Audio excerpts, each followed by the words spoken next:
বিসমিল্লাহির রহমানির রহিম। আসসালামু আলাইকুম ওয়ারাহমাতুল্লাহ। প্রিয় দর্শক, সবাই কেমন আছেন? আপনাকে স্বাগতম আমাদের প্রিয় চ্যানেল ইসলামের সত্যি ইতিহাসে, যেখানে আমরা তুলে ধরি কোরআন ও হাদিসের আলোকে ইসলামের হারিয়ে যাওয়া সত্য ইতিহাস, সাহাবাদের ত্যাগ ও বীরত্বের গল্প এবং আমাদের জন্য শিক্ষণীয় বাস্তব ঘটনা। আপনি যদি ইসলামকে জানতে ভালোবাসেন, তাহলে এখনই চ্যানেলটি সাবস্ক্রাইব করুন এবং বেল আইকনে ক্লিক করে রাখুন, যাতে নতুন ভিডিও সবার আগে আপনার কাছে পৌঁছে যায়। চলুন শুরু করি আজকের হৃদয় ছুঁয়ে যাওয়া ইসলামিক ইতিহাস। আকমালতু লাকুম দীনাকুম ওয়া আতমামতু আলাইকুম নি'মাতি ওয়া রাদিতু লাকুমুল ইসলাম দীনা। আমি তোমাদের দিন পূর্ণ করে দিয়েছি, তোমাদের উপর আমার নিয়ামত পূর্ণ করে দিয়েছি। আল ইয়াউমা আকমালতু লাকুম, আমি তোমাদের দিন পূর্ণ করে দিয়েছি অন্যান্য দিনের উপর বিজয় এবং সাহায্য করার মাধ্যমে। ওয়া আতমামতু আলাইকুম নি'মাতি, আমি নিয়ামত পূর্ণ করেছি হেদায়াত ও তৌফিকের মাধ্যমে, অথবা দিন পূর্ণ করা দ্বারা বা মক্কা বিজয় এবং জাহিলিয়াতের চিহ্ন ধ্বংসের মাধ্যমে। ওয়া রাদিতু লাকুমুল ইসলাম দীনা, তোমাদের জন্য অন্যান্য দিনের মধ্য থেকে একমাত্র ইসলামকে দিন হিসেবে মনোনীত করেছি। ইসলামই আল্লাহর নিকট গ্রহণযোগ্য দিন। নবী সাল্লাল্লাহু আলাইহি ওয়াসাল্লাম থেকে বর্ণিত, তিনি বলেন, জিবরাইল আলাইহিস সালাম আমাকে বলেন, হে মুহাম্মদ, আল্লাহ তাআলা কাফ পর্বতের পেছনে একটি সমুদ্র সৃষ্টি করেছেন। সমুদ্রে একটি মাছ রয়েছে যে আপনার প্রতি দরুদ শরীফ পড়ে। যে ব্যক্তি সে সমুদ্র থেকে মাছ ধরে, তার হস্তদ্বয় শুকিয়ে যায় এবং মাছ পাথরে পরিণত হয়। এর দ্বারা প্রতীয়মান হয়, বান্দা যখন মুহাম্মদ সাল্লাল্লাহু আলাইহি ওয়াসাল্লামের প্রতি দরুদ শরীফ এবং 5 ওয়াক্ত নামাজ জামাতের সাথে পড়ে, সে জাহান্নামের শাস্তি এবং প্রহরীদের কবল থেকে মুক্তি পায়। সে জাহান্নামের শাস্তি এবং প্রহরীদের কবল থেকে মুক্তি পায়।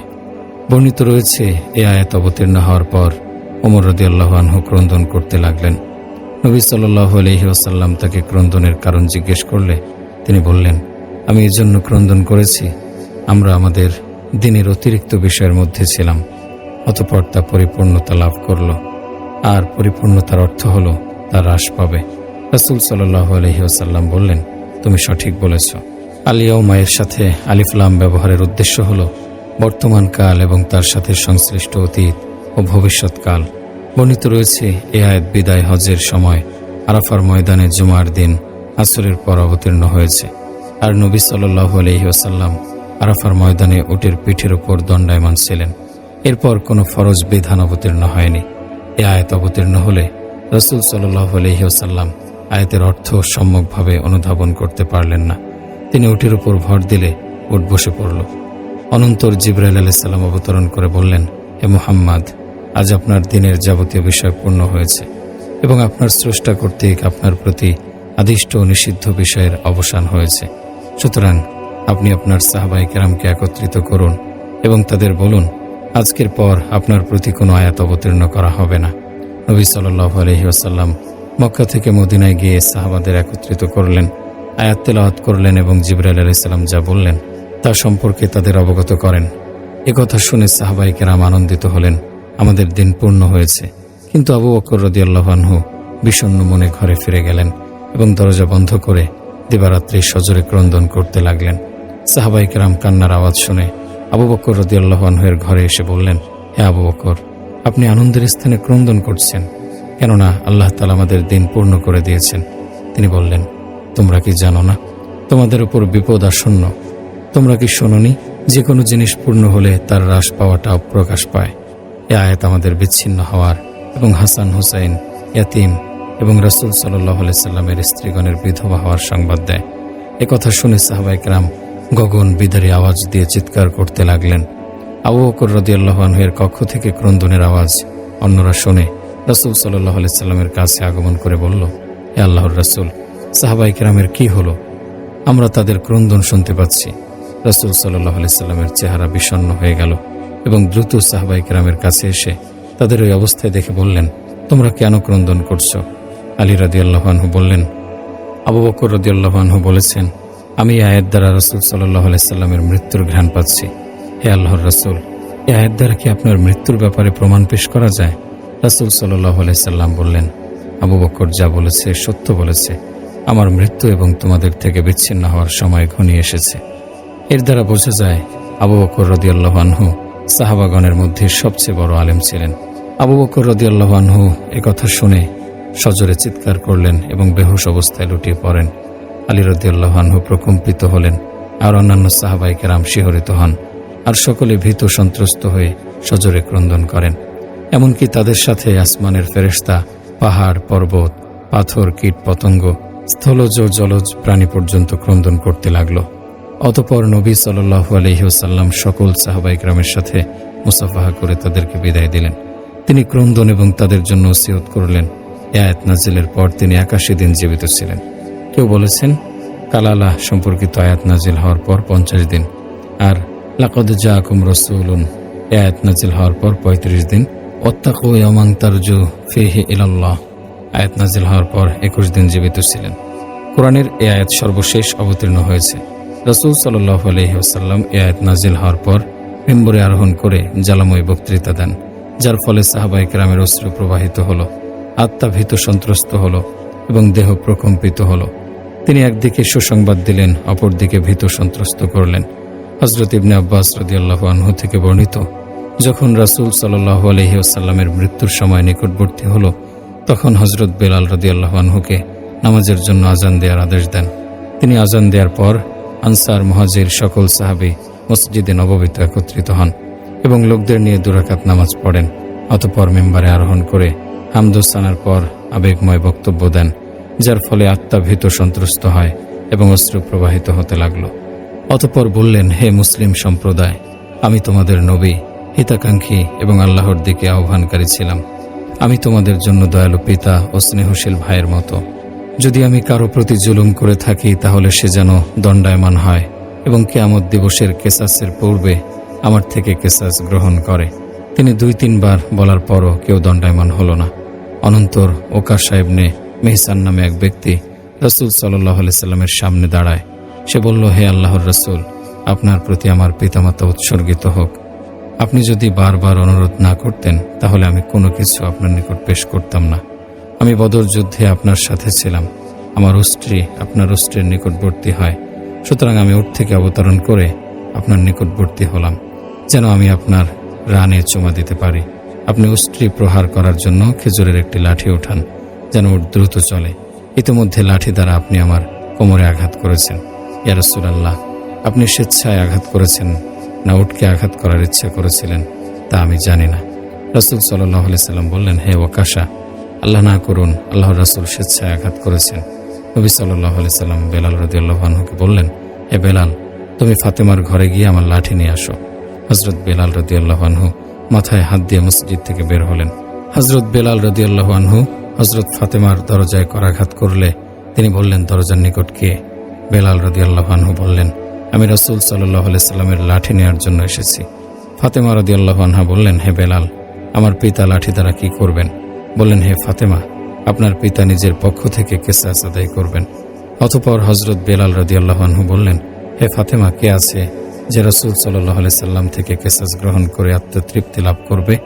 বেলাল রাদিয়াল্লাহু আনহু লাঠি নিয়ে মসজিদে প্রবেশ করে রাসূল সাল্লাল্লাহু আলাইহি সাল্লামকে দিলেন, আর রাসূল সাল্লাল্লাহু আলাইহি সাল্লাম ওকাশাকে দিলেন। আবু বকর, ওমর রাদিয়াল্লাহু আনহু এই দৃশ্য দেখে দাঁড়িয়ে বললেন, হে ওকাশা, আমরা তোমার সামনে রয়েছি, তুমি আমাদের থেকে কিসাস গ্রহণ করো, কিন্তু রাসূল সাল্লাল্লাহু আলাইহি সাল্লাম থেকে কিসাস গ্রহণ করো না। রাসূল সাল্লাল্লাহু আলাইহি সাল্লাম বললেন, তোমরা উভয়ে বসো, আল্লাহ তোমাদের অবস্থান সম্পর্কে জ্ঞাত। অতঃপর হযরত আলী রাদিয়াল্লাহু আনহু দাঁড়িয়ে বললেন, হে ওকাশা, আমার জীবদ্দশায় তুমি রাসূল সাল্লাল্লাহু আলাইহি সাল্লাম থেকে কিসাস গ্রহণ করবে, তা আমার মন মেনে নিতে পারছে না। সুতরাং এ আমার পেট ও পেট, সুতরাং তুমি তোমার হাত দ্বারা আমার থেকে কিসাস গ্রহণ করো এবং তোমার হাত দ্বারা আমাকে আঘাত করো। নবী সাল্লাল্লাহু আলাইহি সাল্লাম বললেন, হে আলী, আল্লাহ তোমার অবস্থান ও নিয়ত সম্পর্কে জ্ঞাত। অতঃপর হাসান হুসাইন দাঁড়িয়ে বললেন, হে ওকাশা, তুমি কি জানো না আমরা রাসূল সাল্লাল্লাহু আলাইহি সাল্লামের বংশধর? সুতরাং আমাদের থেকে কিসাস গ্রহণ করা রাসূল সাল্লাল্লাহু আলাইহি সাল্লাম থেকে কিসাস গ্রহণ করার নামান্তর। রাসূল সাল্লাল্লাহু আলাইহি সাল্লাম তাদেরকে বললেন, হে আমার কলিজার টুকরা দয়, তোমরা বসে পড়ো। অতঃপর নবী সাল্লাল্লাহু আলাইহি সাল্লাম বললেন, হে ওকাশা, তুমি প্রহার করতে চাইলে প্রহার করো। ওকাশা বলল, আপনি আমাকে বিবস্ত্র অবস্থায় প্রহার করেছিলেন। সুতরাং রাসূল সাল্লাল্লাহু আলাইহি সাল্লাম কাপড় খুললেন এদিকে সাহাবায়ে কেরাম সজোরে ক্রন্দন করতে লাগলেন। ওকাশা রাসূল সাল্লাল্লাহু আলাইহি সাল্লামের দেহের শুভ্রতার দিকে ঝুঁকে পড়ে পৃষ্ঠে চুমা দেন। আবেগাপ্লুত হয়ে বললেন, হে আল্লাহর রাসূল, আমার আত্মা উৎসর্গীয় হোক। হে আল্লাহর রাসূল, আপনার থেকে কিসাস গ্রহণ করে কি সন্তুষ্ট হতে পারে? আমি এটাই আশায় করেছি, আমার দেহ আপনার পবিত্র দেহ স্পর্শ করবে, আর আপনার ওসিলায় আল্লাহ তাআলা আমাকে জাহান্নাম থেকে মুক্তি দেবেন। নবী সাল্লাল্লাহু আলাইহি সাল্লাম বললেন, কেউ যদি জান্নাতি লোক দেখতে চাও তাহলে এ ব্যক্তির প্রতি তাকাও। সকল সাহাবায়ে কেরাম তার চক্ষুদ্বয়ের মাঝে চুমা দিতে লাগলো আর বলতে লাগলো, তোমার জন্য সুসংবাদ, তুমি উচ্চ মর্যাদা এবং জান্নাতে রাসূল সাল্লাল্লাহু আলাইহি সাল্লামের সান্নিধ্য লাভ করেছো। হে আল্লাহ, তার সুপারিশ আমাদের জন্য সহজ করে দাও। হযরত ইবনে মাসউদ রাদিয়াল্লাহু আনহু বলেন, রাসূলের মৃত্যুর সময় নিকটবর্তী হলে আমরা হযরত আয়েশা রাদিয়াল্লাহু আনহার ঘরে সমবেত হলাম। তিনি আমাদের দিকে তাকালেন, ফলে তার চক্ষুদ্বয় অশ্রুসিক্ত হলো। তিনি বললেন, তোমাদের ধন্যবাদ, আমি তোমাদের আল্লাহর ভয় ও তার আনুগত্যের ওসিয়ত করছি। আমি দুনিয়া থেকে বিদায়ের নিকটবর্তী, আল্লাহ ও জান্নাতের নিকটবর্তী। আমাকে আলী রাদিয়াল্লাহু আনহু গোসল দেবে, ফজল ইবনে আব্বাস পানি ঢালবে, আর ওসামা ইবনে যায়েদ সহযোগী হিসেবে থাকবে। আমাকে হয়তো আমার দেহের কাপড় অথবা সাদা ইয়ামানি কাপড় দ্বারা কাফন দেবে। গোসল দেওয়ার পর আমার দেহ এ ঘরে কবরের পাশে খাটের উপর রাখবে। অতঃপর আল্লাহ তাআলা সর্বপ্রথম আমার জানাজার নামাজ পড়বেন। অতঃপর ধারাবাহিকভাবে জিবরাইল, মিকাইল, ইসরাফিল এবং আজরাইল আলাইহিস সালাম তার বাহিনী সহ, অতঃপর অন্যান্য সকল ফেরেশতা। তারপর তোমরা দলে দলে প্রবেশ করে নামাজ পড়বে। সাহাবায়ে কেরাম যখন রাসূল সাল্লাল্লাহু আলাইহি সাল্লামের ইন্তেকালের সংবাদ শুনলেন, তখন চিৎকার দিয়ে ক্রন্দন করতে লাগলেন এবং বললেন, হে আল্লাহর রাসূল, আপনি আমাদের রাসূল, আপনি আমাদের নেতা ও পথিকৃত। সুতরাং আপনার ইন্তেকালের পর আমরা কার দ্বারস্থ হব? তোমাদের জন্য সহজ সরল পথ এবং সুস্পষ্ট রাস্তা রেখে যাচ্ছি দুটি উপদেশ দানকারী বিষয়। একটি বাকশক্তি সম্পন্ন, অপরটি নির্বাক। বাকশক্তি সম্পন্ন হলো কোরআন, আর নির্বাক হলো মৃত্যু। তোমাদের কাছে কোনো বিষয় সন্দেহযুক্ত হলে কোরআন হাদিসের দিকে প্রত্যাবর্তন করবে। তোমাদের হৃদয় পাষাণ হলে মৃত্যুর বিভীষিকাময় অবস্থা দ্বারা শিক্ষা গ্রহণ করে নরম করবে। রাসূল সাল্লাল্লাহু আলাইহি সাল্লাম সফর মাসের শেষের দিকে খুব অসুস্থ হয়ে পড়েন। তিনি 18 দিন অসুস্থ ছিলেন। লোকেরা তার সেবা করতে লাগলো। রাসূল সাল্লাল্লাহু আলাইহি সাল্লাম মৃত্যুর পূর্বে মাথা ব্যথা রোগে আক্রান্ত হয়েছিলেন। তিনি সোমবার জন্মগ্রহণ করেন এবং সোমবারে ইন্তেকাল করেন। সোমবার দিন রাসূল সাল্লাল্লাহু আলাইহি সাল্লাম অসুস্থতা বেড়ে গেল। হযরত বেলাল রাদিয়াল্লাহু আনহু ফজরের আযান দিলেন এবং রাসূল সাল্লাল্লাহু আলাইহি সাল্লামের দরজায় দাঁড়িয়ে বললেন, আসসালামু আলাইকা ইয়া রাসূলাল্লাহ। ফাতেমা রাদিয়াল্লাহু আনহা বললেন, রাসূল সাল্লাল্লাহু আলাইহি সাল্লাম নিজেকে নিয়ে ব্যস্ত রয়েছেন। বেলাল ফাতেমার কথা না বুঝেই মসজিদে চলে গেলেন। অন্ধকার একটু পরিষ্কার হলে হযরত বেলাল রাদিয়াল্লাহু আনহু দ্বিতীয়বার এসে দরজার নিকট দাঁড়ান। রাসূল সাল্লাল্লাহু আলাইহি সাল্লাম তার আসার আওয়াজ শুনে বললেন, হে বেলাল, আমি নিজেকে নিয়ে ব্যস্ত, আমার রোগ বৃদ্ধি পেয়েছে। হে বেলাল, তুমি আবু বকর রাদিয়াল্লাহু আনহুকে নামাজ পড়াতে বলো। তিনি মাথায় হাত রেখে ক্রন্দনরত অবস্থায় বের হলেন আর আওয়াজ দিচ্ছেন, ওহে কি বিপদ, হে হতাশার ঘোর অমানিসা, ওহে মেরুদণ্ড ভেঙে যাচ্ছে।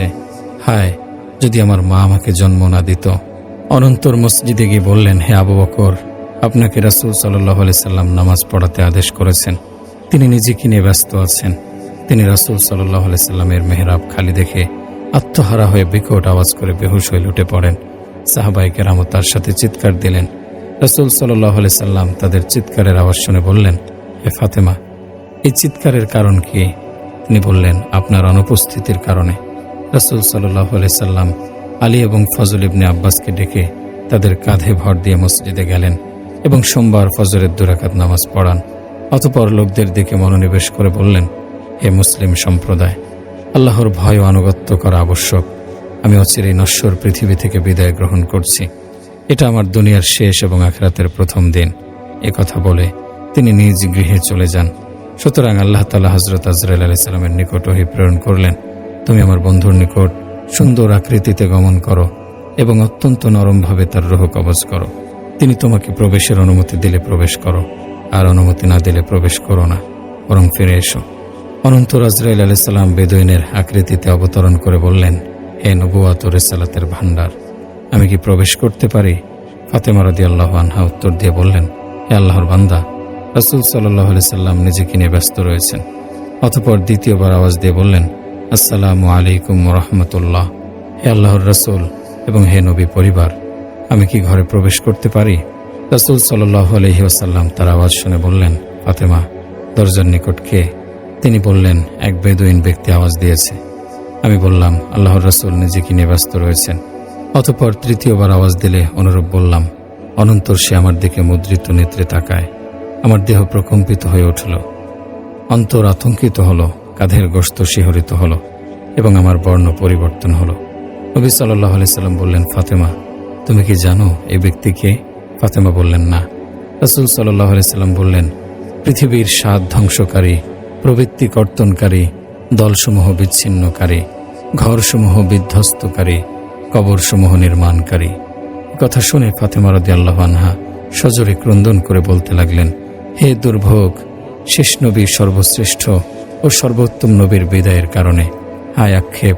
আসমানি ওহী বন্ধের কারণে আজ থেকে আমরা আপনার কথাবার্তা ও সালাম শোনা থেকে বঞ্চিত থাকব।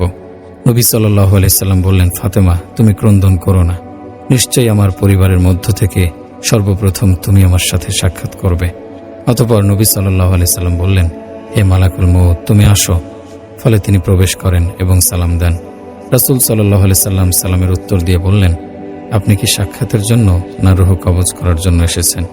আগন্তুক বললেন, আমি সাক্ষাৎ এবং রূহ কবজ উভয়টির জন্য এসেছি। যদি আপনি আমাকে অনুমতি দেন, নতুবা আমি চলে যাব। অনন্তর রাসূল সাল্লাল্লাহু আলাইহি সাল্লাম বললেন, হে মালাকুল মউত, জিবরাইলকে কোথায় রেখে এসেছেন? বললেন, তাকে প্রথম আকাশে রেখে এসেছি। ফেরেশতাগণ তাকে সম্মান করছে। মুহূর্তের মধ্যে জিবরাইল অবতরণ করে রাসূল সাল্লাল্লাহু আলাইহি সাল্লামের মাথার নিকট বসেন। নবী সাল্লাল্লাহু আলাইহি সাল্লাম বললেন, সময় ঘনিয়ে এসেছে। তিনি বললেন, ইয়া রাসূলুল্লাহ, অবশ্যই। জিবরাইল আলাইহিস সালাম বললেন, আসমানের দরজাগুলো খুলে দেওয়া হয়েছে। ফেরেশতাগণ সারিবদ্ধভাবে দাঁড়িয়ে আপনার রূহের প্রতীক্ষায় প্রহর গুনছে। জান্নাতের দরজাগুলো খুলে দেওয়া হয়েছে। হুরগণ সুসজ্জিত হয়ে আপনার অপেক্ষায় অপেক্ষমান। নবী সাল্লাল্লাহু আলাইহি সাল্লাম বললেন, আলহামদুলিল্লাহ। অতঃপর বললেন, হে জিবরাইল, তুমি সুসংবাদ দাও, কিয়ামতের দিন আমার উম্মতের কি অবস্থা হবে? জিবরাইল আলাইহিস সালাম বললেন, আল্লাহ তাআলা বলেছেন, আমি আপনার পূর্বে অন্য সকল নবীর জন্য জান্নাতে প্রবেশ এবং আপনার উম্মতের পূর্বে অন্য সকল উম্মতের জন্য জান্নাত হারাম করে দিয়েছি। নবী সাল্লাল্লাহু আলাইহি সাল্লাম বললেন, হে মালাকুল মউত, আপনি আমার নিকট আসেন। অতঃপর রাসূলের নিকটবর্তী হয়ে রূহ কবজ করতে লাগলেন। রূহ নাফির নিকট পৌঁছলে নবী সাল্লাল্লাহু আলাইহি সাল্লাম বললেন, হে জিবরাইল, মৃত্যু কতই না কষ্টকর, সুতরাং জিবরাইল মুখ ফিরিয়ে নেন। নবী সাল্লাল্লাহু আলাইহি সাল্লাম বলেন, হে জিবরাইল, আপনি আমার দিকে তাকানো অপছন্দ করেছেন? জিবরাইল আলাইহিস সালাম বললেন, হে আল্লাহর হাবিব, আপনি মৃত্যু যন্ত্রণায় ভুগছেন। এমত অবস্থায় আপনার দিকে তাকাতে কে দুঃসাহস দেখাবে? আনাস ইবনে মালিক রাদিয়াল্লাহু আনহু বলেন, নবী সাল্লাল্লাহু আলাইহি ওয়াসাল্লামের রূহ বক্ষে থাকা অবস্থায় তিনি বলেন, আমি তোমাদের নামাজ এবং অধিকারভুক্ত দাসদাসীদের ব্যাপারে ওসিয়ত করছি। এ কথা বারবার বলার পর তিনি বাকরুদ্ধ হয়ে পড়েন। আলী রাদিয়াল্লাহু আনহু বলেন, রাসূল সাল্লাল্লাহু আলাইহি ওয়াসাল্লাম অন্তিমকালে দুবার ওষ্ঠদ্বয় নড়াচড়া করেন। অতঃপর আমি কান লাগিয়ে শুনেছি তিনি নিঃশব্দে বলেছেন, উম্মতি উম্মতি। তিনি নিঃশব্দে বলছেন, উম্মতি উম্মতি। অনন্তর রবিউল আউয়াল মাসের সোমবার রাসূলের রূহ কবজ করা হলো। জনক আরব কবি বলেছেন, যদি পৃথিবী হতো কারো জন্য অবিনশ্বর, তাহলে হতো সেথায় মুহাম্মদ সাল্লাল্লাহু আলাইহি সাল্লাম, চির অক্ষয় অজর। বর্ণিত রয়েছে, হযরত আলী রাদিয়াল্লাহু আনহু রাসূল সাল্লাল্লাহু আলাইহি সাল্লামকে গোসল দেওয়ার জন্য খাটের উপর রাখেন। হঠাৎ ঘরের কিনারা থেকে অদৃশ্য সুউচ্চ কণ্ঠে আওয়াজ এলো, তোমরা মুহাম্মদ সাল্লাল্লাহু আলাইহি সাল্লামকে গোসল দিও না, কেননা তিনি পুত পবিত্র। আলী রাদিয়াল্লাহু আনহু বলেন, আমার অন্তরে সন্দেহ সৃষ্টি হলো। জিজ্ঞাসা করলাম, কি তুমি? নবী সাল্লাল্লাহু আলাইহি সাল্লাম আমাদের গোসল দিতে আদেশ দিয়েছেন। অতঃপর অন্য একটি অদৃশ্য আওয়াজ আসলো, হে আলী, তুমি গোসল দাও। কেননা প্রথম আওয়াজদাতা ছিল ইবলিশ। সে মুহাম্মদ সাল্লাল্লাহু আলাইহি সাল্লামের প্রতি হিংসাপরায়ণ হয়ে বলেছে এবং এটা চেয়েছে মুহাম্মদ সাল্লাল্লাহু আলাইহি সাল্লাম যেন স্বীয় কবরে গোসলকৃত অবস্থায় প্রবেশ না করতে পারে। সুতরাং আলী রাদিয়াল্লাহু আনহু বললেন, আল্লাহ আপনাকে উত্তম প্রতিদান দান করুন, যেহেতু আপনি আমাকে ইবলিশ সম্পর্কে সংবাদ দিয়েছেন। সুতরাং বলুন, আপনি কে? তিনি বললেন, আমি খিজির আলাইহিস সালাম। নবী সাল্লাল্লাহু আলাইহি সাল্লামের মৃতদেহ এনে আলী রাদিয়াল্লাহু আনহু তাকে গোসল দিলেন। আর ফজল বিন আব্বাস এবং ওসামা ইবনে জায়েদ সহযোগিতা করলেন। জিবরাইল আলাইহিস সালাম জান্নাত থেকে সুগন্ধি নিয়ে আসলে তারা তাকে কাফন পরালেন এবং হযরত আয়েশার কামরায় বুধবার মধ্যরাত্রে সমাধিস্থ করেন। কেউ বলেছেন মঙ্গলবার সমাধিস্থ করা হয়েছে। আর আয়েশা রাদিয়াল্লাহু আনহা কবরের পাশে দাঁড়িয়ে বলছেন, হে ওই সত্তা যিনি কখনো রেশমি কাপড় পরিধান করেননি, নরম বিছানায় ঘুমাননি, হে ওই সত্তা যিনি পৃথিবী থেকে বিদায় নিয়েছেন কিন্তু কখনো জবের রুটি দ্বারা পেট পুরে খানা খাননি, হে ওই সত্তা যিনি খাটের ওপর চাটাই প্রাধান্য দিয়েছেন, হে ওই সত্তা যিনি জাহান্নামের ভয়ে দীর্ঘ রজনী বিনিদ্রতায় কাটিয়েছেন। রাসূল আকরাম সাল্লাল্লাহু আলাইহি ওয়াসাল্লামের বিশদ আলোচনা দ্বারা সুস্পষ্টভাবে বোঝা যায়, মৃত ব্যক্তিদের যদিও আমরা বাহ্যিকভাবে মৃত দেখি কিন্তু প্রকৃতপক্ষে তারা জীবিত, তবে তাদের জীবন আমাদের জীবন থেকে ভিন্ন। রাসূল সাল্লাল্লাহু আলাইহি ওয়াসাল্লাম ইরশাদ করেন, মৃত ব্যক্তির হাড় ভাঙা যেমন জীবিত ব্যক্তির হাড় ভাঙা। একদা রাসূল সাল্লাল্লাহু আলাইহি সাল্লাম হযরত আমর বিন হাজম রাদিয়াল্লাহু আনহুকে কবরের সাথে হেলান দিয়ে বসতে দেখে বললেন, কবরবাসীকে কষ্ট দিও না। মানুষ যখন মরে যায় তখন এই জগৎ ছেড়ে সে আলমে বরজখে পরজগৎ চলে যায়। যদি তাকে কবরে নাও রাখা হয় এবং আগুনে পোড়ানো হয় তবু তার চেতনা বিদ্যমান থাকে। রাসূলুল্লাহ সাল্লাল্লাহু আলাইহি ওয়াসাল্লাম ইরশাদ করেন, যখন মুর্দাকে খাটিয়ার উপর রেখে কবরস্থানের দিকে নেয়ার জন্য ওঠানো হয় তখন মুর্দা যদি নেককার হয় তাহলে বলতে থাকে, আমাকে তাড়াতাড়ি নিয়ে চলো। যদি বদকার হয় তাহলে বলে, আমার ধ্বংস, তোমরা আমাকে কোথায় নিয়ে চলেছ। রাসূল সাল্লাল্লাহু আলাইহি ওয়াসাল্লাম ইরশাদ করেন, মানুষ ব্যতীত সকল প্রাণী তার এই আওয়াজ শুনতে পায়। যদি মানুষ তার এই আওয়াজ শুনত তাহলে অবশ্যই বেহুশ হয়ে যেত। মৃত্যুর পরে কিয়ামত সংঘটিত হওয়া পর্যন্ত প্রত্যেক ব্যক্তি যে সময়টা অতিক্রম করে তার নাম আলমে বরজখ। এর আবিধানিক অর্থ পর্দার অন্তরাল বা আড়াল। যেহেতু এই সময়টা দুনিয়া এবং আখিরাত, কিয়ামত, হিসাব নিকাশ, জান্নাত জাহান্নাম থেকে মধ্যবর্তী স্থানে তথা আড়ালে অবস্থিত, তাই একে আলমে বরজখ বলে।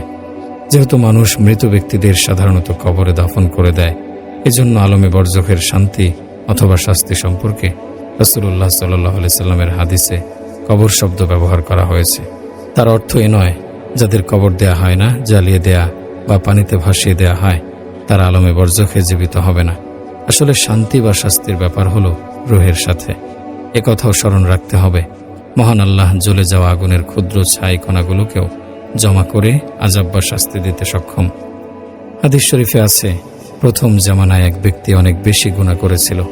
মৃত্যুশয্যায় সে তার ছেলেদের ওসিয়ত করল, যখন আমি মরে যাব তখন তোমরা আমাকে আগুনে জ্বালিয়ে আমার ছাইগুলো অর্ধেক শুকনায় উড়িয়ে দেবে আর অর্ধেক নদীতে ভাসিয়ে দেবে। এই ওসিয়ত সে এর জন্য করেছিল, যদি আল্লাহ পাক আমাকে পান এবং জিন্দা করেন তবে অবশ্যই এমন কঠিন শাস্তি দেবেন যা দুনিয়ার আর কাউকে দেয়া হয়নি। সে মারা গেলে তার ছেলেরা ওসিয়ত মতো কাজ করে। অতঃপর আল্লাহ তাআলা নদীকে হুকুম করলেন তার শরীরের সব ক্ষুদ্র অংশগুলো একত্রিত করে দিতে। নদী তার মধ্যে থাকা সমস্ত ক্ষুদ্র অংশ একত্রিত করে দেয়। এমনইভাবে আল্লাহ জমিনকে হুকুম করলে জমিনও হুকুম অনুযায়ী সবগুলো ক্ষুদ্র অংশ জমা করে দেয়। সবগুলো ক্ষুদ্র অংশ জমা করে আল্লাহ তাআলা তাকে জীবন দান করে জিজ্ঞাসা করেন, তুমি এরূপ ওসিয়ত কেন করেছিলে? সে উত্তর দিল, হে আমার পরওয়ারদিগার, তোমার ভয়ে আমি এরূপ ওসিয়ত করেছিলাম। এরপর আল্লাহ তাআলা তাকে মাফ করে দেন। হাদিস শরীফ থেকেও জানা যায়, মুমিন বান্দা আলমে বরজখে একজন অপরজনের সাথে সাক্ষাৎ করেন এবং দুনিয়া থেকে যারা যায় তাদের কাছে জিজ্ঞাসা করেন, অমুক কেমন আছে, অমুক কি অবস্থায় আছে। হযরত সাঈদ বিন জুবাইর রাদিয়াল্লাহু আনহু বর্ণনা করেন, যখন কোনো মৃত ব্যক্তি আলমে বরজখে যায় তখন তার সন্তানরা তাকে এমনভাবে স্বাগত জানায় যেমনইভাবে দুনিয়াতে কেউ বাহির থেকে আসলে স্বাগত জানানো হয়। হযরত সাবেদ বুনানী রাদিয়াল্লাহু আনহু বর্ণনা করেন, যখন কোনো মৃত ব্যক্তি আলমে বরজখে যায় তখন তার সেসব নিকটাত্মীয়, বন্ধুবান্ধব যারা আগে সেখানে গেছে তারা তাকে ঘিরে ধরে, এমন আনন্দ উল্লাস করে যেমন দুনিয়াতে কেউ বাইরে থেকে ফিরে আসলে তাকে ঘিরে ধরে আনন্দ উল্লাস করা হয়। হযরত কায়েস বিন কুবাইসা রাদিয়াল্লাহু আনহু থেকে বর্ণিত, রাসূলুল্লাহ সাল্লাল্লাহু আলাইহি ওয়াসাল্লাম ইরশাদ করেন, যে ব্যক্তি মুমিন নয় তাকে মুর্দারের সাথে কথাবার্তা বলতে দেয়া হয় না। জনৈক সাহাবী আরজ করল, ইয়া রাসূলুল্লাহ, মুর্দারা কি কথাবার্তা বলে? রাসূল সাল্লাল্লাহু আলাইহি ওয়াসাল্লাম ইরশাদ করলেন, তারা একে অন্যের সাথে সাক্ষাৎ করতে পারে। হযরত আয়েশা রাদিয়াল্লাহু আনহা থেকে বর্ণিত, রাসূলুল্লাহ সাল্লাল্লাহু আলাইহি ওয়াসাল্লাম ইরশাদ করেন, যে ব্যক্তি মুসলমান ভাইয়ের কবর জিয়ারত করে এবং তার পাশে বসে সালাম দেয় তখন কবরবাসী তার সালামের জবাব দেয় এবং তার সাথে অন্তরঙ্গতা হয়। জিয়ারতকারী উঠে আসা পর্যন্ত এমন হতে থাকে। হযরত উম্মে বাশার রাদিয়াল্লাহু আনহু বর্ণনা করেন, আমি রাসূল সাল্লাল্লাহু আলাইহি ওয়াসাল্লামের নিকট আরজ করলাম, ইয়া রাসূলুল্লাহ, মৃত ব্যক্তিরা কি একে অপরকে চিনতে পারে? রাসূলুল্লাহ সাল্লাল্লাহু আলাইহি ওয়াসাল্লাম ইরশাদ করলেন, তোমার কল্যাণ হোক, কবরে মুমতাইয়িনা জান্নাতে সবুজ পাখি হয়ে যাবে। এখন তুমি বুঝে নাও, যদি পাখিরা একে অপরকে চিনতে পারে তাহলে রূহগুলো একে অপরকে চিনতে পারবে। হযরত আবু সাঈদ খুদরি রাদিয়াল্লাহু আনহু বলেন, রাসূল সাল্লাল্লাহু আলাইহি ওয়াসাল্লাম ইরশাদ করেছেন, যে ব্যক্তি কোরআন শরীফ পড়তে শুরু করে কিন্তু পূর্ণ করার পূর্বে মৃত্যুবরণ করে, তাকে একজন ফেরেশতা কোরআন শরীফ পড়াবেন। এমনকি কোরআন কারিমের হাফেজ হয়ে সে আল্লাহ তাআলার সাথে সাক্ষাৎ করবে। যারা আমলে সালেহ নেক আমল করে জীবন অতিবাহিত করে এবং মৃত্যু পরবর্তী জীবনকে বিশ্বাস করে, তারা এই দুনিয়ার প্রতি মন দেয় না, এই জীবন থেকে মৃত্যু পরবর্তী জীবনকে অগ্রাধিকার দেয়। আর যারা এই দুনিয়াতে বদ কাজে জীবন অতিবাহিত করে, তারা মৃত্যু পরবর্তী জীবনকে ভয় করে না। সুলাইমান ইবনে আব্দুল মালিক আবু হাজিম রাদিয়াল্লাহু আনহুকে জিজ্ঞাসা করেন, আপনি বলুন তো, আমরা কেন মৃত্যুকে ভয় করি? তিনি বললেন, এজন্য ভয় করো, তোমরা তোমাদের দুনিয়া আবাদ করেছো আর আখিরাত বরবাদ করেছো, এজন্য আবাদি থেকে বিরানে যাওয়া পছন্দ করো না। সুলাইমান বললেন, আপনি সত্য কথাই বলেছেন। যে ব্যক্তির কবর জীবনের প্রতি বিশ্বাস আছে এবং নিজের নেক আমল দ্বারা সেখানে ভালোভাবে থাকার আশা রাখে এবং এও বোঝে একদিন দুনিয়ার বন্ধু-বান্ধব, আত্মীয়-স্বজন ছেড়ে চলে যেতে হবে, কবরের আত্মীয়-স্বজন ও পরিচিত জনদের সাথে মিলতে হবে, তাহলে সে কেন মৃত্যুকে ভয় করবে এবং কেনই বা এই দুনিয়াকে আখিরাত থেকে বেশি অগ্রাধিকার দেবে? রাসূলুল্লাহ সাল্লাল্লাহু আলাইহি ওয়াসাল্লাম ইরশাদ করেন, ইউহিব্বুল ইনসানুল হায়াতা ওয়াল মাউতু খায়রুল লিনাফসি। মানুষ জীবনকে ভালোবাসে, অথচ মৃত্যু তার জন্য বেশি উত্তম যদি মুমিন ও নেককার হয়। কোনো হাদিসেও আছে, রাসূলুল্লাহ সাল্লাল্লাহু আলাইহি ওয়াসাল্লাম মৃত্যুকে মুমিনের জন্য উপহার বলেছেন। তিনিও বলেছেন, মানুষ মৃত্যু অপছন্দ করে, অথচ মৃত্যু ফিতনা থেকে উত্তম। যত তাড়াতাড়ি কারো মৃত্যু এসে যাবে, তত তাড়াতাড়ি সে দুনিয়ার ফিতনা থেকে নিরাপদ হয়ে যাবে। হযরত আনাস রাদিয়াল্লাহু আনহু থেকে বর্ণিত, রাসূলুল্লাহ সাল্লাল্লাহু আলাইহি ওয়াসাল্লাম ইরশাদ করেন, এই দুনিয়া থেকে মৃত্যুর পর মানুষের উদাহরণ এরূপ, যেমন বাচ্চা মায়ের পেটের সংকীর্ণতা অন্ধকার থেকে দুনিয়ার আরাম এবং শান্তির জায়গায় চলে আসে। মোট কথা, মুমিনের জন্য মৃত্যু বড়ই উত্তম, যদি সে উত্তম আমলকারী হয় এবং সে তার ও আল্লাহর মধ্যকার ব্যাপার ঠিক রাখে। যে বান্দা নেক কাজ করে জীবন অতিবাহিত করে, সে মৃত্যুকে জীবন থেকে অগ্রাধিকার দেয় এবং এখনকার মুসিবত পেরেশানি থেকে বের হয়ে তাড়াতাড়ি চিরস্থায়ী সুখ শান্তির জীবনে চলে যেতে চায়। হযরত আবু হুরায়রা রাদিয়াল্লাহু আনহু একদা এক ব্যক্তিকে জিজ্ঞাসা করলেন, তুমি কোথায় যাচ্ছ? সে বলল, বাজারে যাচ্ছি। তিনি বললেন, যদি সম্ভব হয় তবে আমার জন্য মৃত্যু খরিদ করে আনবে। উদ্দেশ্য এই দুনিয়াতে থাকা পছন্দনীয় নয়, যদি মূল্য দিয়েও মৃত্যু পাওয়া যায় তাহলে কিনে নাও। হযরত খালিদ বিন মাদান রাদিয়াল্লাহু আনহু বলেন, যদি কোনো ব্যক্তি বলে যে ব্যক্তি সবার আগে অমুক জিনিস ছুঁতে পারে তৎক্ষণাৎ তার মৃত্যু এসে যাবে, তাহলে আমার আগে কেউ সেটা ছুঁতে পারবে না। হ্যাঁ, যদি কেউ আমার থেকে অধিক বেগে দৌড়াতে পারে তাহলে তা ভিন্ন কথা। হযরত বারা ইবনে আযিব রাদিয়াল্লাহু আনহু বর্ণনা করেন, একদিন আমরা রাসূলুল্লাহ সাল্লাল্লাহু আলাইহি সাল্লামের সাথে এক আনসারীর জানাজায় কবরস্থানে গেলাম। যখন কবরস্থানে পৌঁছলাম তখন দেখলাম এখনো কবর খনন শেষ হয়নি। এই কারণে নবী করিম সাল্লাল্লাহু আলাইহি ওয়াসাল্লাম বসে গেলেন। আমরা তার আশেপাশে এমন আদবের সাথে বসে গেলাম যেন আমাদের মাথার উপরে পাখি বসে আছে। রাসূলুল্লাহ সাল্লাল্লাহু আলাইহি ওয়াসাল্লামের হাতে তখন একটা কাঠের টুকরা ছিল, যা দ্বারা তিনি মাটিতে আঁকছিলেন, যেমন কোনো চিন্তিত লোক করে থাকে। তিনি মাথা উঠিয়ে ইরশাদ করলেন, কবরের আযাব থেকে পানাহ চাও। তিনি 2 বা 3 বার কথা বলেন, তারপর আবার ইরশাদ করলেন, নিঃসন্দেহে যখন মুমিন বান্দা দুনিয়া ছেড়ে আখিরাতে যাওয়ার সময় উপনীত হয়, তখন তার কাছে আসমান থেকে ফেরেশতা আসে, যাদের চেহারা সূর্যের আলোর মতো উজ্জ্বল। তাদের সাথে জান্নাতের কাফন এবং খুশবু থাকে। এ ফেরেশতাদের সংখ্যা এত বেশি হয় যে পর্যন্ত চোখের দৃষ্টি যায় সে পর্যন্ত তাদের বসা অবস্থায় দেখা যায়। অতঃপর মালাকুল মউত আজরাইল আলাইহিস সালাম আসেন এবং মৃত্যু পথযাত্রী ব্যক্তির মাথার কাছে বসে বলেন, হে পবিত্র রূহ আত্মা, তুমি আল্লাহর মাগফিরাত এবং তার রেজাবন্দির দিকে বেরিয়ে আসো। আজরাইল আলাইহিস সালামের আহ্বানে তার রূহ এত সহজভাবে বেরিয়ে আসে যেমন মস্ক থেকে পানির ফোঁটা বেরিয়ে আসে। তখন মালাকুল মউত তার রূহ নিয়ে নেন। তিনি তা হাতে নেওয়ার সাথে সাথেই অন্য ফেরেশতারা যারা দূরে বসে আছেন আসমান থেকে তাদের নিয়ে আসা কাফন এবং খুশবুতে রেখে আসমানের দিকে নিয়ে চলে যান। এ খুশবু সম্পর্কে ইরশাদ হয়েছে, এগুলো দুনিয়াতে যেসব উত্তমের চাইতে উত্তম সুগন্ধি পাওয়া গেছে সেগুলোর চেয়ে উত্তম। অতঃপর ইরশাদ করেন, এ রূহ নিয়ে ফেরেশতারা আসমানের দিকে আরোহণ করতে থাকে এবং পথে ফেরেশতাদের যে জামাতের কাজ দিয়ে অতিক্রম করা হয় তারা জিজ্ঞাসা করে, এ পবিত্র রূহ কার? তখন তারা তার উত্তম নাম নিয়ে জবাব দেয়, যা তাকে দুনিয়াতে বলা হতো অমুকের পুত্র অমুক। এভাবে রূহ বহনকারী ফেরেশতারা প্রথম আসমান পর্যন্ত পৌঁছে যায় এবং আসমানের দরজা খোলানো হয়। দরজা খুলে দিতেই তাকে নিয়ে আবার চলা শুরু হয়, এমনকি সপ্তম আসমান পর্যন্ত নিয়ে যাওয়া হয়।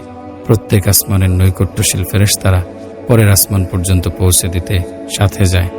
যখন সপ্তম আসমানে পৌঁছে যায় তখন আল্লাহ তাআলা বলেন, আমার বান্দার নাম ইল্লিয়িনে লিখে দাও এবং তাকে পুনরায় জমিনে নিয়ে যাও, কেননা আমি তাকে জমিন থেকে সৃষ্টি করেছি, সেখানেই তাকে ফিরিয়ে দেব এবং সেখান থেকে দ্বিতীয়বার তাকে উঠাবো।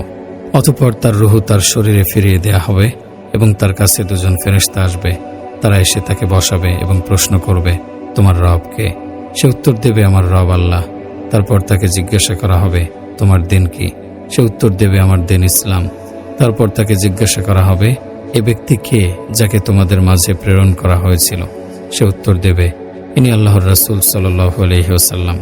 তারপর তাকে জিজ্ঞাসা করা হবে, তোমার কি আমল আছে? সে উত্তর দেবে, আমি আল্লাহর কালাম পড়েছি, তার উপর ঈমান এনেছি, তা সত্য বলে স্বীকার করেছি। এরপর আল্লাহ তাআলার একজন ঘোষক আসমান থেকে ঘোষণা দেবেন, বান্দা সত্য বলেছে, তার জন্য জান্নাতের বিছানা বিছিয়ে দাও, তাকে জান্নাতের পোশাক পরিয়ে দাও এবং তার জন্য জান্নাতের দিকে একটি দরজা খুলে দাও। এ আদেশ মোতাবেক তার জন্য জান্নাতের দিকে দরজা খুলে দেয়া হবে। ফলে সে জান্নাতের আরাম পেতে থাকবে, জান্নাতের খুশবু আসতে থাকবে এবং তার কবর এত প্রশস্ত করে দেয়া হবে যে পর্যন্ত তার দৃষ্টি যায়। অতঃপর অত্যন্ত সুন্দর চেহারার উত্তম পোশাক পরিধানকারী এবং পবিত্র সুগন্ধিওয়ালা এক ব্যক্তি এসে তাকে বলবে, শুভ সংবাদ শুনে রাখো, এটা তোমার সেদিন যেদিন সম্পর্কে তোমার সাথে ওয়াদা করা হয়েছিল। সে বলবে, তুমি কে? তোমার চেহারা সত্যি সুন্দর এবং শুভ সুসংবাদ দেওয়ার যোগ্য। সে আগন্তুক বলবে, আমি হলাম তোমার আমলে সালেহ। এরপর সে খুশি হয়ে বলবে, হে আমার রব, কিয়ামত সংঘটিত করুন, হে আমার রব, কিয়ামত কায়েম করুন। আমি আমার পরিবার পরিজন এবং সম্পদের কাছে পৌঁছে যাই।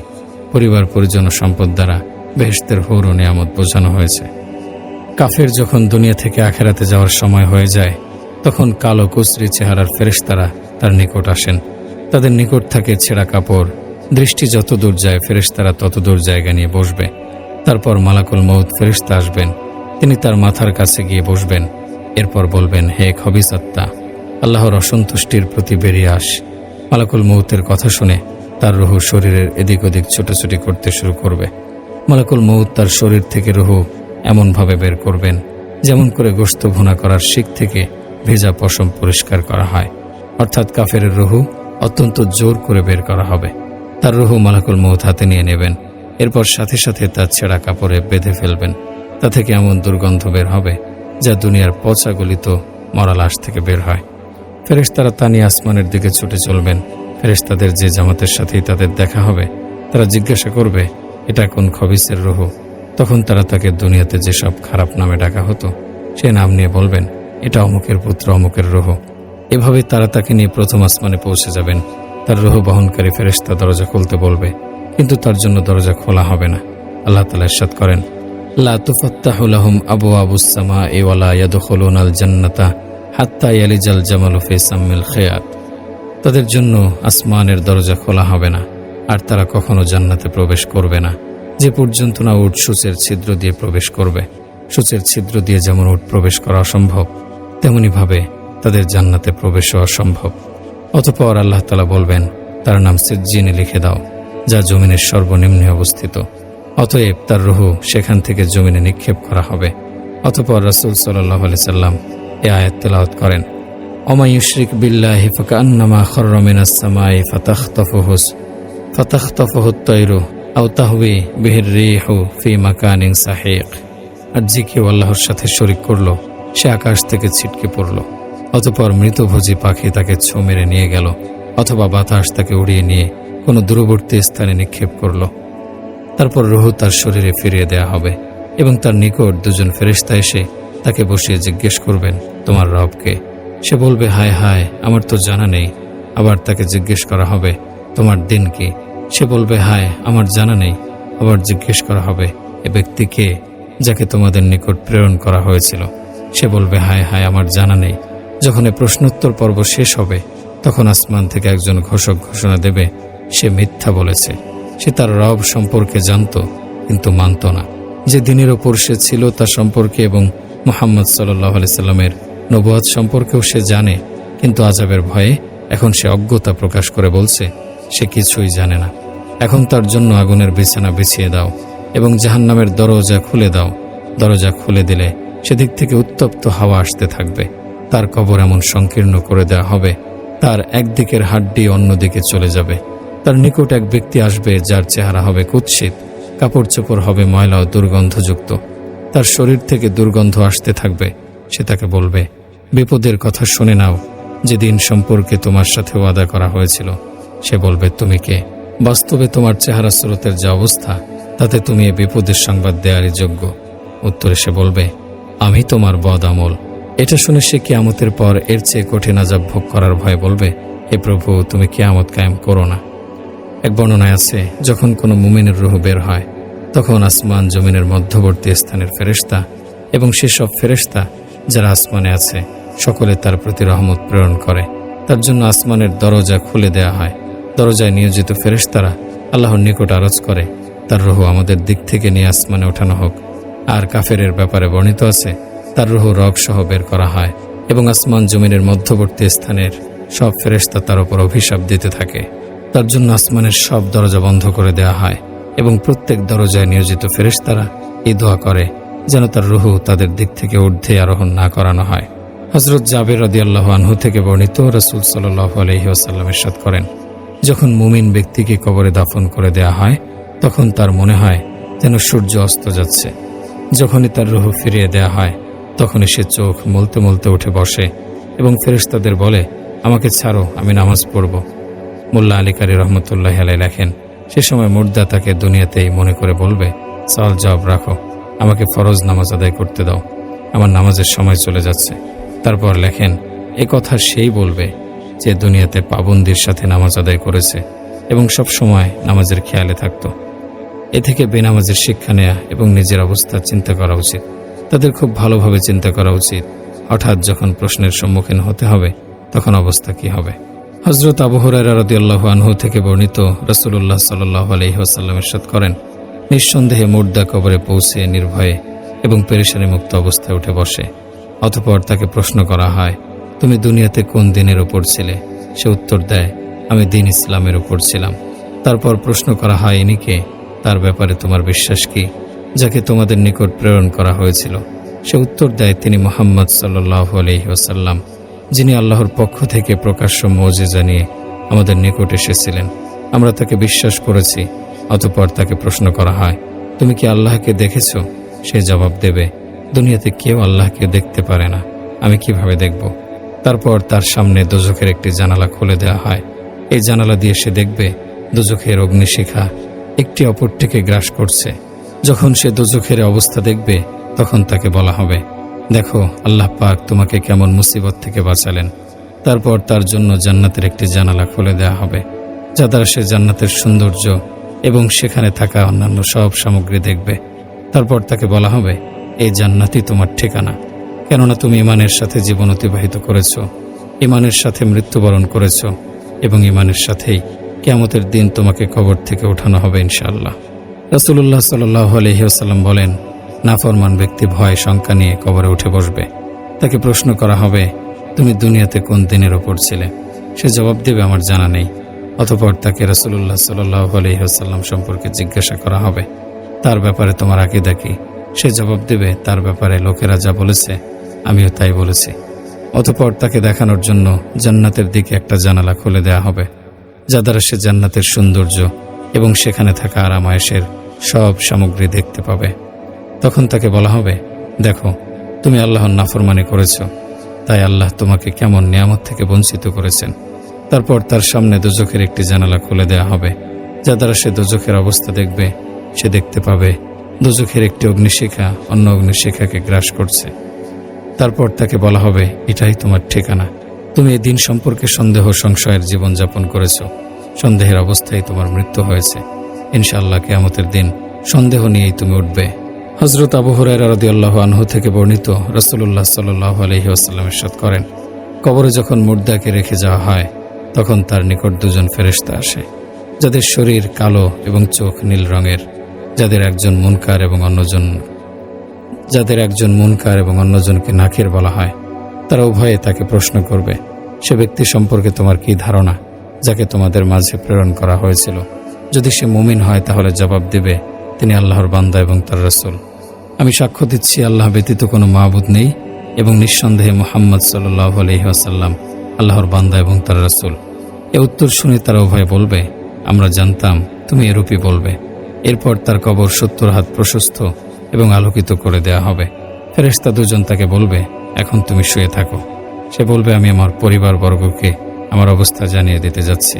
তারা বলবে, এখানে এসে ফিরে যাবার বিধান নেই, তুমি শুয়ে থাকো, যেমন দুলহান শুয়ে থাকে, যাকে তার স্বামী ব্যতীত আর কেউ জাগাতে পারে না, তাই সে আরামের সাথে কবরে শুয়ে থাকবে। অবশেষে কিয়ামতের দিন আল্লাহ পাক তাকে উঠাবেন। যদি মুর্দা মুনাফিক বা কাফের হয় তাহলে মুনকার নাকিরের প্রশ্নের জবাবে বলবে, লোকদের আমি যা বলতে শুনেছি আমিও তাই বলেছি, এর চেয়ে বেশি কিছু আমি জানি না। তখন ফেরেশতারা বলবে, আমরা ভালোভাবেই জানতাম তুমি এমনই বলবে। তারপর জমিনকে সংকীর্ণ হয়ে যেতে বলা হবে।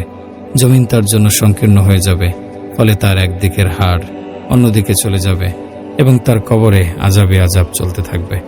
এভাবে আযাব চলা অবস্থায় কিয়ামতের দিন আল্লাহ পাক তাকে উঠাবেন। এই হাদিসগুলো দ্বারা বোঝা গেল, ঈমানদাররা আলমে বরজখে শান্তিতে থাকবে এবং তাদের হুঁশ জ্ঞান ঠিক থাকবে, এমনকি তাদের নামাজ পড়ার ইচ্ছাও জাগবে। ফেরেশতাদের প্রশ্নের জবাবও তারা নির্ভয়ে দেবে।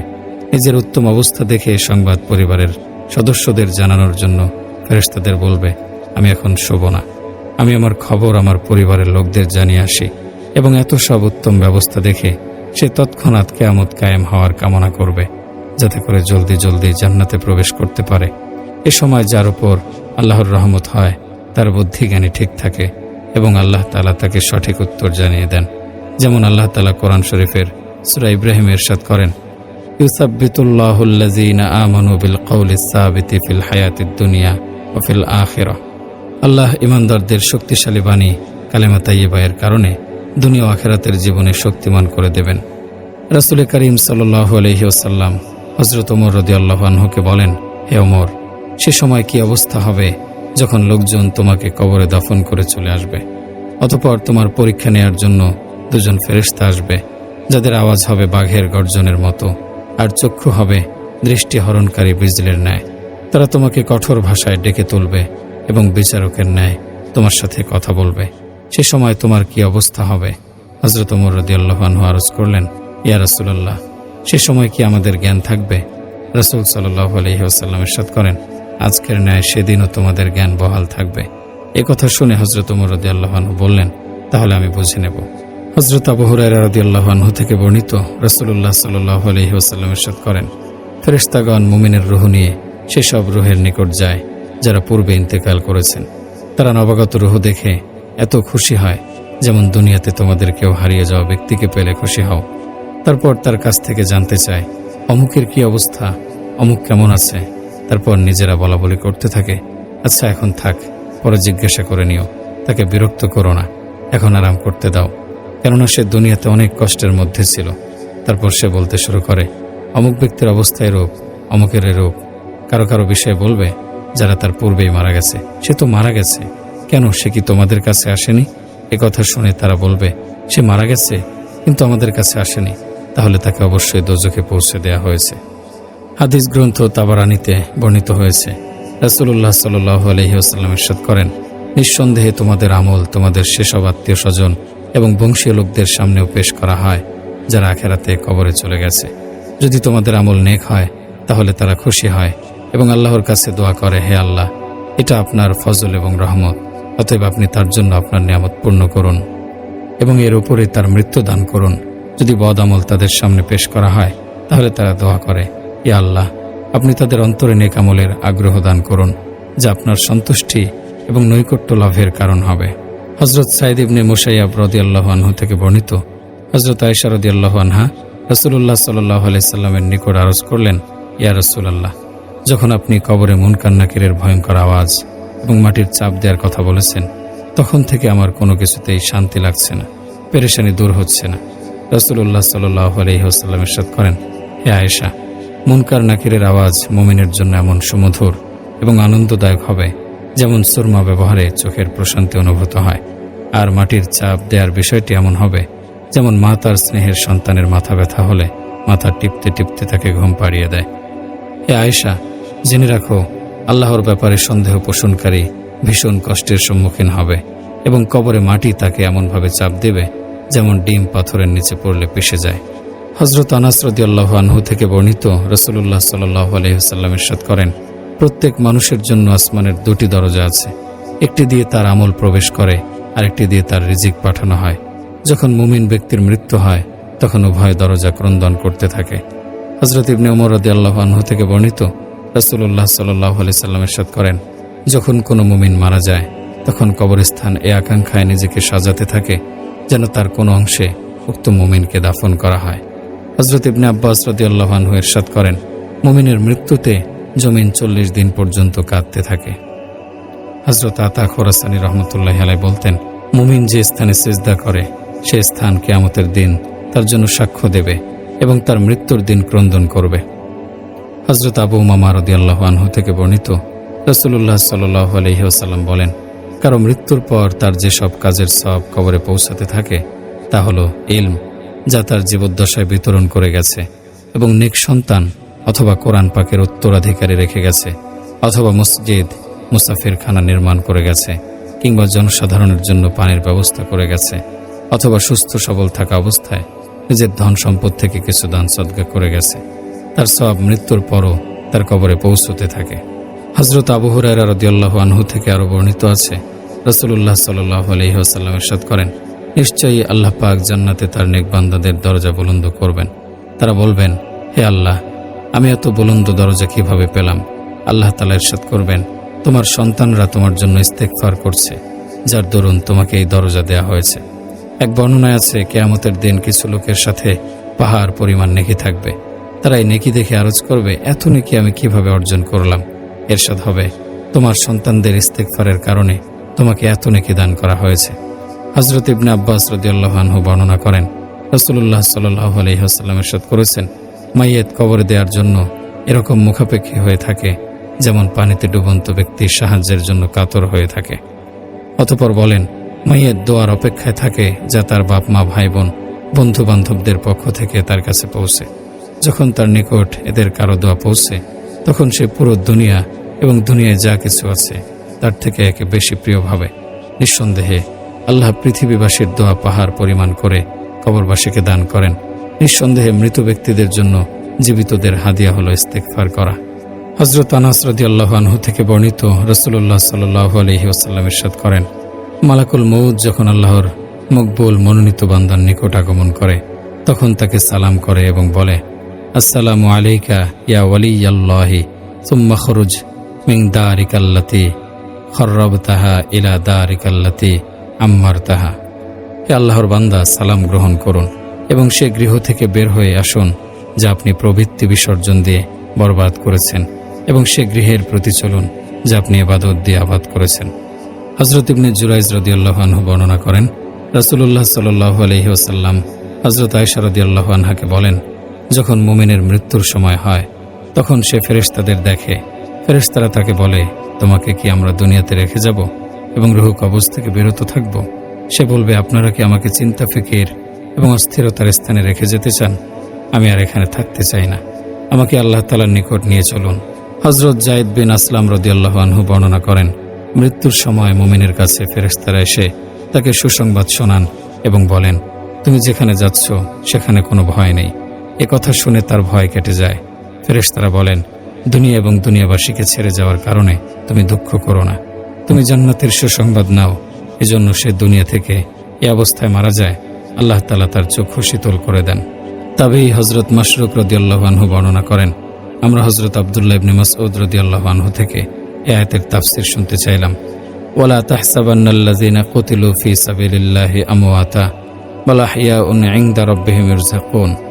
যাদের আল্লাহর রাস্তায় নিহত করা হয়েছে তাদের তোমরা মৃত মনে করো না, বরং তারা তাদের রবের কাছে জীবিত, তাদের রিজিক প্রদান করা হয়। তখন হযরত আব্দুল্লাহ ইবনে মাসউদ রাদিয়াল্লাহু আনহু বলেন, আমরা রাসূলুল্লাহ সাল্লাল্লাহু আলাইহি ওয়াসাল্লামকে এই আয়াতের তাফসীর জিজ্ঞাসা করেছিলাম। তিনি বলেন, শহীদদের রূহ জান্নাতের সবুজ রঙের পাখির আকারে থাকে। তাদের জন্য আল্লাহর আরশের নিচে লণ্ঠন ঝুলানো থাকবে। তারা জান্নাতের যেখানে ইচ্ছা সেখানে ঘোরাফেরা করতে পারবে। তারপর আরশের নিচে ঝুলানো লণ্ঠনগুলোর মধ্যে এসে অবস্থান করবে। আল্লাহ তাআলা তাদের জিজ্ঞাসা করবেন, তোমরা কিছু চাও কি? তারা আরজ করবেন, আমরা আর কি চাইব? আমরা যেখানে ইচ্ছা সেখানে ঘোরাফেরা করতে পারি, এর বেশি আমাদের কি চাওয়ার থাকতে পারে? আল্লাহ পাক 3 বার তাদের প্রশ্ন করবেন। শহীদগণ মনে করবেন, যতক্ষণ পর্যন্ত আমরা জবাব না দেব ততক্ষণ পর্যন্ত এমন প্রশ্ন হতেই থাকবে। তাই তারা আরজ করবে, আমরা চাই আপনি আমাদের শরীরে ফিরিয়ে দিন, যাতে করে আমরা দ্বিতীয়বার আপনার রাস্তায় শহীদ হতে পারি। যখন তারা আল্লাহর নিকট কোনো প্রয়োজন পেশ করল না, তাই আল্লাহ তাআলা তাদের আর প্রশ্ন করবেন না। সেখানে তাদের কারো কোনো প্রয়োজন নেই বলে তারা পুনরায় দুনিয়াতে ফিরে আসার জন্য আরজ করবেন, যা নিয়মের খেলাফ। এজন্য তাদের আর প্রশ্ন করা হবে না। রূহ সবুজ পাখির পেটে থাকা এটা শুধু শহীদদের জন্য খাস নয়, বরং পাখি অন্য মুমিনের রূহ পেটে ধারণ করে জান্নাতে ভ্রমণ করতে থাকবে। যেমন হযরত কাব ইবনে মালিক রাদিয়াল্লাহু আনহু বর্ণনা করেন, রাসূলুল্লাহ সাল্লাল্লাহু আলাইহি সাল্লাম ইরশাদ করেছেন, নিঃসন্দেহে ঈমানদারদের রূহ সবুজ পাখির মধ্যে থাকে, যারা জান্নাতের বৃক্ষরাজি থেকে আহার করতে থাকে। আল্লামা মোল্লা আলী কারি রহমতুল্লাহি আলাইহি মিশকাতের ব্যাখ্যা গ্রন্থ মেরকাতে লেখেন, এক হাদিসে আছে, নিঃসন্দেহে ঈমানদারদের রূহ পাখির পেটে জান্নাতের ফল খায়, পানি পান করে এবং আরশের নিচে ঝুলানো স্বর্ণের লণ্ঠনে আরাম করে। হযরত আবু হুরায়রা রাদিয়াল্লাহু আনহু থেকে বর্ণিত, রাসূলুল্লাহ সাল্লাল্লাহু আলাইহি সাল্লাম ইরশাদ করেন, শহীদ নিহত হওয়ার কষ্ট শুধু এতটুকু অনুভব করে যেমন তোমরা পিঁপড়ার কামড়ের কষ্ট অনুভব করে থাকো।